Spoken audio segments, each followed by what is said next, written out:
कुछ काम ऐसे हैं कि एक आम महिला अगर करती है तो कोई प्रॉब्लम नहीं है, वो काम बुरे भी नहीं है, लेकिन प्रेगनेंसी में एक प्रेग्नेंट माँ को कोशिश करनी चाहिए कि इन चीजों से वो बचे।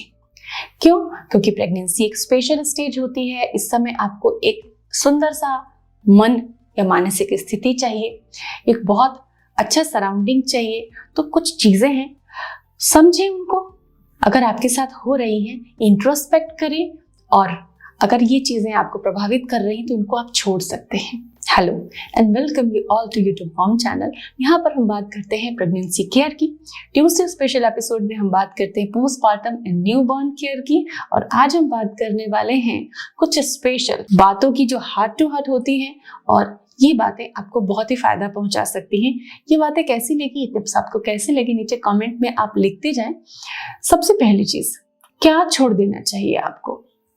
जनरली हम अपने फ्रेंड सर्किल में हर किसी के घर जाते हैं, आते हैं, मिलते जुलते हैं, लेकिन जब आप प्रेग्नेंट होती हैं तो एक चीज आपको समझनी है कि कुछ लोग बहुत पॉजिटिव होते हैं और कुछ लोग मिक्स्ड होते हैं, और कुछ लोग अक्सर उदास रहते हैं, दुख में रहते हैं, या फिर पास्ट की बात करते हैं, दुख की बात करते हैं, अरे ऐसा हो गया।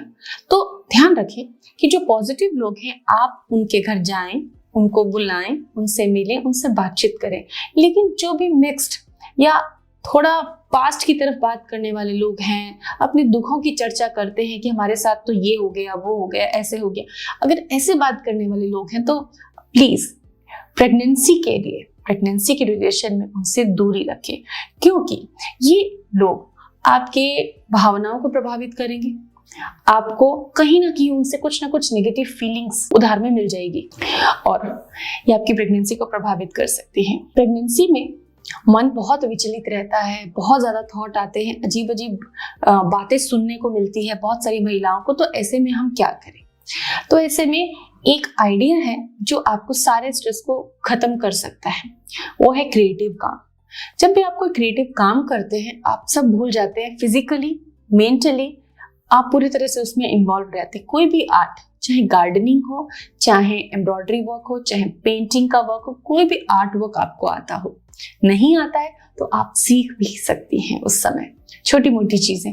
तो आप कुछ क्रिएटिव वर्क करें। गार्डनिंग एक ऐसा वर्क है जिससे आप इंजॉय भी करती हैं, और जिससे आपकी किचन में, आपके घर में भी खूबसूरती में ही, और किचन में भी काफी आपको बेनिफिट मिलता है। सुबह उठकर अगर आप पौधों के बीच में बैठते हैं तो बहुत सारे पॉजिटिव वाइब्स मिलते हैं, और दिन भर के लिए आपको एक पॉजिटिव एनर्जी मिल जाती है, आप फुल हो जाते हैं पॉजिटिविटी से। तो गार्डनिंग एक बहुत अच्छा तरीका है, लेकिन ध्यान रखिए गार्डनिंग करते वक्त कई सारे केमिकल का एक्सपोजर आपको नहीं होना चाहिए। तीसरी इंपॉर्टेंट बात, अक्सर हम बाहर से फूड ऑर्डर करते हैं या किसी के घर लंच पे, डिनर पे जाते हैं, लेकिन प्रेगनेंसी में ऐसा कम कर दें या बंद कर दें जितना भी आपके लिए पॉसिबल हो।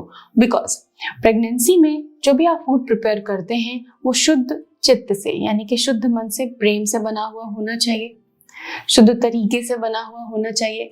कई बार स्पाइसेस का पैरामीटर अलग अलग होता है ऑर्डर्ड फूड में, या फिर किसी और के घर का, जो कि एक प्रेग्नेंट वुमन को सूट करे ना करे ये श्योर नहीं होता। तो ऐसे में आप बाहर का ऑर्डर किया हुआ खाना या बाहर जाकर खाएं, ये आपके लिए उचित नहीं है, क्योंकि उसकी शुद्धता और बनाने के तरीके में बहुत फर्क हो सकता है। सो इन छोटी छोटी चीजों का ध्यान रखेंगे तो बड़ी बड़ी प्रॉब्लम से आप बच सकते हैं। कई बार ऐसा होता है कि आप बाहर से फूड ऑर्डर करते हैं, किसी के घर आप जाते हैं खाने पर, और खाने में स्पाइसेस या किसी तरह का अप एंड डाउन होता है, तो प्रेग्नेंट वुमन उसको उतना टॉलरेट नहीं कर पाती है, और डाइजेशन डिस्टर्ब हो सकता है, कई तरह की प्रॉब्लम वुमन फेस कर सकती है। सो इन चीजों का बहुत ध्यान रखें ताकि आपकी प्रेगनेंसी सुरक्षित रह सके। Thanks for watching.